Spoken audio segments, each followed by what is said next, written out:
La paz y la esperanza de nuestro Señor Jesucristo esté con cada uno de ustedes, queridos hermanos y hermanas. Bienvenidos a este su programa Descubrir.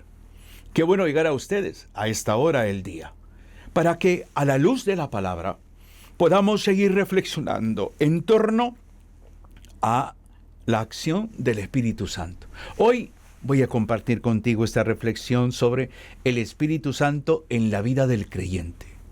Tú que participas en la vida de la iglesia, que eres parte de algún movimiento apostólico, de alguna comunidad eclesial de base, de alguna acción pastoral, ¿cómo es la vida? ¿Cómo es tu relación con el Espíritu Santo? Mira, es que es sorprendente cuando uno estudia los personajes de la Biblia, cuando uno medita sobre la vida. Por ejemplo, el ejemplo que tengo hoy de San Pedro. San Pedro que camina con Jesús, San Pedro que es imprudente, San Pedro que comete errores tan grandes como negar a Jesucristo. Pero cuando el Espíritu Santo se derrama en este Pedro, la vida de Pedro cambia totalmente. Es que es transformado totalmente. Es el primero, junto con la comunidad de los discípulos del Señor, que predica en una plaza pública. Lea Hechos capítulo 2. ¿Cómo esta vida de Pedro va siendo transformada por esta acción maravillosa del Espíritu Santo? Pues pidámosle al Señor que también lo haga con nosotros, ¿no le parece? Que también a nosotros nos convierta, que también a nosotros nos impulse a ser testigos, que también a nosotros nos promueva a no esconder la fe, sino a revelar la fe en cualquier lugar donde estemos, ante cualquier condición que vivamos. Vamos al texto de la Sagrada Escritura, Hechos de los Apóstoles, capítulo 10, versículos del 44 al 48. Afine bien el corazón. No los oídos nada más, sino el corazón. Hechos capítulo 10, versículos del 44 al 48. Todavía estaba hablando Pedro, cuando el Espíritu Santo bajó sobre todos los que escuchaban la palabra, y los creyentes de origen judío que habían venido con Pedro quedaron atónitos. ¿Cómo Dios regala y derrama el Espíritu Santo también sobre los que no son judíos? Y así era, pues les oían hablar en lenguas y alabar a Dios. Entonces Pedro dijo: ¿podemos acaso negarles el agua y no bautizar a quienes han recibido el Espíritu Santo como nosotros? Y mandó, versículo 48, y mandó bautizarlos en el nombre de Jesucristo. Luego le pidieron que se quedara algunos días con ellos. Palabra de Dios, te alabamos, Señor. Qué experiencia tan hermosa la de Pedro. Bueno, es que todo el libro de Hechos de los Apóstoles que lo hemos reflexionado en la liturgia de la palabra, en el tiempo de Pascua, es maravilloso. Es maravilloso. Yo creo que valdría la pena volver a releer todo el libro de Hechos de los Apóstoles para ver cómo estos hombres, desde su realidad humana, se dejan tomar por el Espíritu Santo y hacen cosas que nunca habían hecho. Realizan acciones que más que carnales son espirituales, promovidas por el Espíritu Santo. Imagínense Pedro, lleno del Espíritu Santo, está allí. Y Pedro ha predicado, Pedro está proclamando a Jesucristo, está anunciando a Jesucristo. ¿Y cómo lo pudo haber hecho Pedro? Pedro lo hizo no por su experiencia, porque estaba lleno del Espíritu Santo. Porque el Espíritu Santo era quien lo capacitaba, quien lo inspiraba. Por eso, hablar del Espíritu Santo en la vida del creyente es hablar de nosotros en el sentido de que el Espíritu Santo nos lleva a la vida en Cristo. Pero al llevarnos a la vida en Cristo, el Espíritu Santo promueve que nosotros también proclamemos a ese Cristo, anunciemos a ese Cristo, compartamos a ese Cristo con los demás. Catecismo de la Iglesia Católica, en uno de sus numerales, cuando habla acerca de nosotros los laicos de la misión, dice que todos nosotros somos evangelizadores. Que algunos anunciando la palabra, y otros con su vida. Entonces, Pedro es un evangelizador, Pedro es un hombre consciente, el Espíritu Santo se ha derramado en él y no puede quedarse callado, no puede ocultar su fe. Por lo tanto, Dios viene sobre nosotros.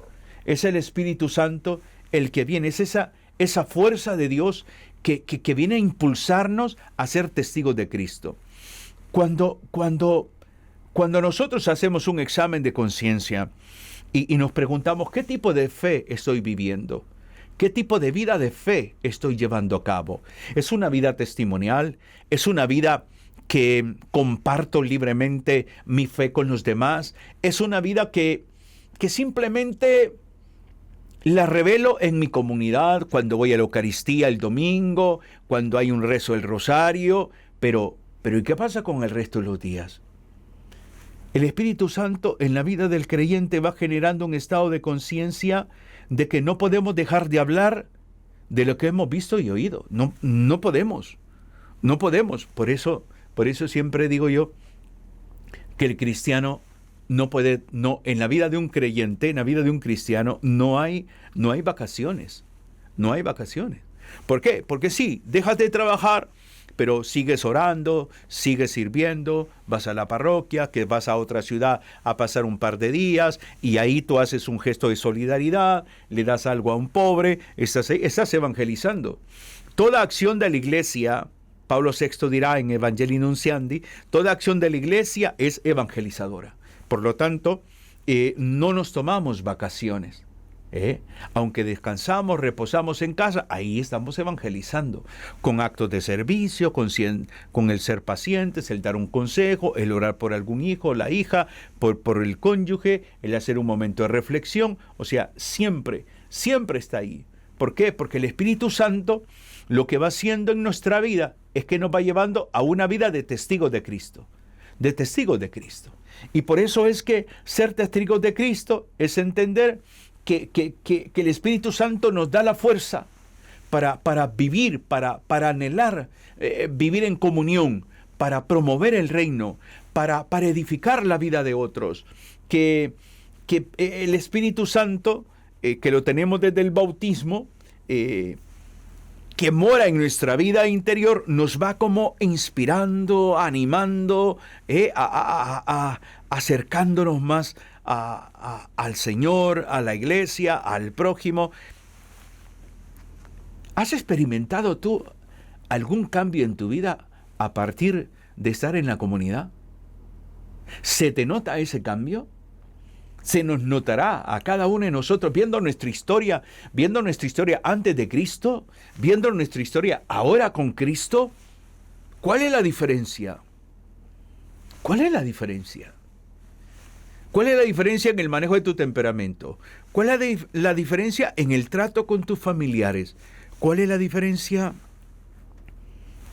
en desarrollar tu trabajo en comparación a los compañeros de trabajo que están a tu lado? ¿Hay alguna diferencia? Debería de haber. Debería de haber una diferencia. ¿Por qué? Porque el Espíritu Santo nos va llevando a eso, a marcar una vida diferente al resto. Por nuestra conducta, por nuestra manera de hablar, por nuestro comportamiento, por la manera como realizamos las cosas. Por eso es que el cristiano que quiere vivir verdaderamente a la luz del Evangelio, ese camino de fe se convierte en una batalla, en una lucha continua. Por eso San Pablo dirá esa frase tan linda, ¿no? No hago el bien que quiero, sino el mal que detesto. Pablo está consciente que no es una persona perfecta, que se ha equivocado, que ha errado, pero sigue perseverando y se sigue dejando inspirar por el Espíritu Santo. Por lo tanto, el Espíritu Santo que mora en nosotros, el Espíritu Santo que dice San Pablo en la carta primera a los Corintios, el capítulo 6, que dice y hace la pregunta, ¿no? ¿No saben que su cuerpo es templo del Espíritu Santo que habita en ustedes? O sea, el lugar preferido del Espíritu Santo es nuestro cuerpo, es nuestra vida. Ese es el lugar preferido del Espíritu Santo. Morar en nosotros para santificarnos, para liberarnos, para inspirarnos. Morar en nosotros para que a razón de su soplo, de su inspiración, hagamos cosas mayores. Así dijo Jesucristo. Y ustedes harán cosas mayores. Pero vamos a hacer cosas mayores en la medida que nuestra comunión con el Espíritu Santo se va profundizando. La vamos llevando a cabo. Hay una vivencia más profunda en él. Sin la acción del Espíritu Santo, no podríamos ni decir Abba Padre. No podríamos decir ni hacer nada. Por eso, la vida del creyente en relación al Espíritu Santo es una relación íntima con el Espíritu Santo. Haz del Espíritu Santo tu amigo. Establece un vínculo de amistad con el Espíritu Santo. Y te vas a dar cuenta cómo tu vida de fe va a ir a la profundidad. Va a ir a la profundidad. El dilema más grande que tenemos espiritualmente hablando es que nos da temor adentrarnos a la profundidad de la fe. Prefiero mejor llevar una vida de fe mediocre, ¿no? Sí, voy a mi comunidad, sí, yo soy católico, sí, yo voy a misa, sí, pero no hay entrega, mi vida no habla de Jesucristo, mis conductas no cambian, sigo con las mismas situaciones de siempre. Ahí no se promueve la fe, ahí hay un proceso de autoengaño muy grande. Por eso es que el Espíritu Santo viene a darnos la fuerza de cumplir la palabra, de asumir la palabra, de llevar a la vida la palabra. Es como que tú digas nomás levantarte, decirle buenos días Espíritu Santo, hoy ayúdame, hoy inspírame a ser fiel a la palabra de Jesucristo. Hoy quiero vivir en santidad. Espíritu Santo, ven a mi vida y dame la gracia de tener los buenos propósitos para edificar el reino, para ser un testigo tuyo en mi trabajo, en mi casa. Ven Espíritu Santo, nomás te despiertes, nomás te levantes y te sientes a la orilla del camino, a la orilla de la cama, pedir eso, o sea, ven Espíritu Santo, ven, ilumíname. Hoy quiero llevar una vida apegada al Evangelio. Hoy quiero aprender a ser paciente. Si te toca salir de casa y estar en medio de un gran tráfico, Señor, dame paciencia, no voy a utilizar el claxon, no voy a insultar a nadie, ven Espíritu Santo y quiero vivir este momento de tensión para muchos en paz. Entonces, el Espíritu Santo nos promueve a una vida de hijos de Dios. Y es ahí donde muchas veces cada uno de nosotros, y eso lo dirá San Pablo en la carta a los Romanos, el capítulo 8, San Pablo lo dirá muy claramente a partir del versículo 5, lo siguiente. Romanos capítulo 8, versículos del 5 al 13. Los que viven según la carne no piensan más que carne. Los que viven según el Espíritu buscan las cosas del Espíritu. Pero no hay sino muerte en lo que ansía la carne, mientras que el Espíritu anhela vida y paz. Los proyectos de la carne están en contra de Dios, pues la carne no se somete a la ley de Dios y ni siquiera puede someterse. Por eso, los que viven según la carne no pueden agradar a Dios. Ustedes ya no están en la carne, sino que viven en el Espíritu, pues el Espíritu de Dios habla en ustedes. Si alguno no tuviera el Espíritu de Cristo, éste no le pertenecería. Pero Cristo está en ustedes, y aunque el cuerpo lleve en sí la muerte a consecuencia del pecado, el Espíritu es vida por haber sido santificado. Y si el Espíritu de aquel que resucitó a Cristo de entre los muertos está en ustedes, el mismo que resucitó a Jesús de entre los muertos dará también vida a sus cuerpos mortales por medio de su Espíritu que habita en ustedes. Versículo 12. Entonces, hermanos, no vivamos según la carne, pues no le debemos nada. Si viven según la carne, necesariamente morirán. Más bien, den muerte a las obras del cuerpo mediante el Espíritu y vivirán. ¿Se da cuenta? Medite Romanos capítulo 8, todo el capítulo 8. La vida en el Espíritu que nos guía, la vida entre la carne y el Espíritu. O sea, todos nosotros como personas creyentes nos debatimos plenamente entre estos deseos de la carne y los deseos del Espíritu. Y por eso es que hay una lucha interior.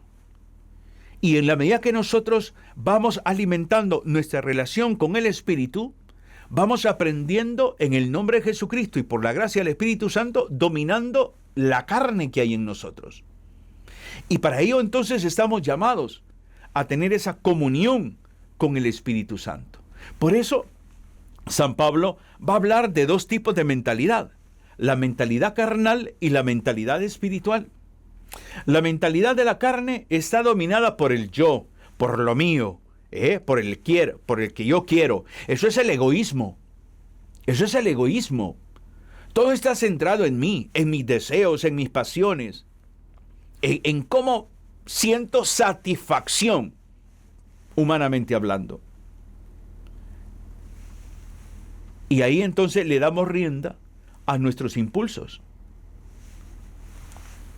Por otro lado, Pablo habla de la mentalidad espiritual. Cuando el creyente está enteramente seguro que Jesucristo es su Señor. Cuando se somete al Espíritu Santo. Cuando pone límites. Cuando reconoce sus debilidades. Cuando ora por esas debilidades. Cuando busca ayuda para poder encarar esas debilidades. Cuando no aplaude esas debilidades, sino que entiende que es una exigencia grande. Esa debilidad le promueve a un camino de santidad. No favorece a su debilidad, sino que lucha, se opone, no se deja llevar por ella.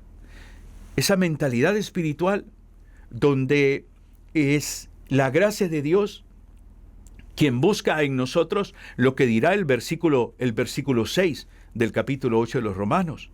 Pues las tendencias de la carne son muerte, mas la del Espíritu es vida y paz. Entonces, si yo tengo esta mentalidad espiritual, yo voy a ser promotor de vida y de paz. Voy a promover la vida en mi familia, voy a promover la vida en mi matrimonio, voy a promover la vida y la paz a donde yo me encuentre. No voy a aplaudir la injusticia. No voy a volverme indiferente donde hay dolor, angustia, necesidad. Entonces, la vida espiritual, la mentalidad espiritual me lleva a la solidaridad, a la generosidad. Y eso es un estado de libertad. Por lo tanto, el camino de la santidad es el camino que inspira el Espíritu Santo. Y es ahí donde el resultado de una vida espiritual es lo que lo decía en uno de los mensajes de días atrás en relación a los frutos del Espíritu Santo. El resultado de una mentalidad espiritual son los frutos. Gálatas capítulo 5, versículos 22 y 23. Ahí está el resultado. El resultado son los frutos. Por eso tienes que verificar tu vida en base a esos frutos. En base al amor, al gozo, a la paz, la mansedumbre, en base a la benignidad, en base a la bondad, a la fe, en base a la templanza. Son frutos, no son los únicos, pero en la medida que el Espíritu Santo lo dejo que vaya gobernando mi vida y que mi mentalidad se vuelve más espiritual porque mi vida la baso en el Evangelio, porque mi vida está basada en mis creencias en Jesucristo. Porque mi vida viene a reforzar mi creencia, lo que me dice la Iglesia en su magisterio. Entonces, en la medida que voy adentrándome, voy llevando mi fe a una fe madura, a una fe adulta. Pase lo que pase. Y es ahí donde cada uno de nosotros entender que la vida cristiana es un asunto serio. Es un asunto serio. Hay de aquel que pone la mano en el arado y vuelve a ver para atrás. El camino de la fe es un asunto serio, que nos exige a cada uno de nosotros, que se nos exige santidad, que Dios espera de nosotros un anhelo grande de vivir en pureza, en libertad. Y por eso estamos luchando con nosotros mismos. El más grande enemigo que tú y yo tenemos somos nosotros mismos. Somos nosotros mismos. Y es ahí donde el Espíritu Santo va actuando en nuestra vida misteriosamente. Misteriosamente. Nos va llevando de experiencia en experiencia.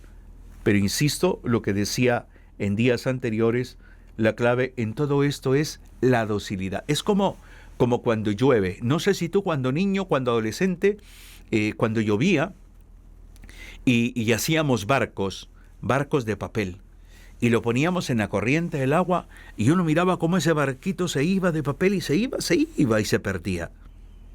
Así debemos de ser nosotros. El Espíritu Santo es esa corriente de gracia y nosotros nos metemos a esa corriente y que el Espíritu Santo nos lleve para ser catequistas, delegados de la palabra, ministros de la comunión, predicadores, cantantes, pertenecientes a un coro, servidores, no sé, que nos lleve, sacerdotes, religiosas, matrimonio, pero es dejarnos llevar. Por eso no te resistas. Eso que estás viviendo tú en este momento, medítalo a la luz de la palabra. Toma Romanos capítulo 8, todo el capítulo 8, medítalo a la luz de la palabra. Eso que estás viviendo, que a veces te quejas por ello, que a veces no comprendes, que te genera un conflicto interno, que no sientes satisfacción, que se está perdiendo la alegría. O sea, haz una revisión de vida a la luz de Romanos capítulo 8. Porque tu relación con Dios la une el Espíritu Santo. Y en la medida que tú estás en comunión con el Espíritu Santo, vas discerniendo, vas comprendiendo para tomar decisiones. Por eso es válido que hoy, al recibir esta palabra, te hagas una pregunta. ¿A qué me invita esta palabra? ¿A qué me invita? ¿Qué me ha dicho el Señor hoy? ¿Qué me ha dicho? ¿Qué he comprendido? ¿Qué he captado del mensaje de hoy? Espero que el Señor te bendiga, te ilumine y te guíe. No estás solo, no estás sola. El Espíritu Santo ha sido derramado en ti. Que tengas paz en tu corazón. Un abrazo fraterno en Cristo y María. Bendiciones.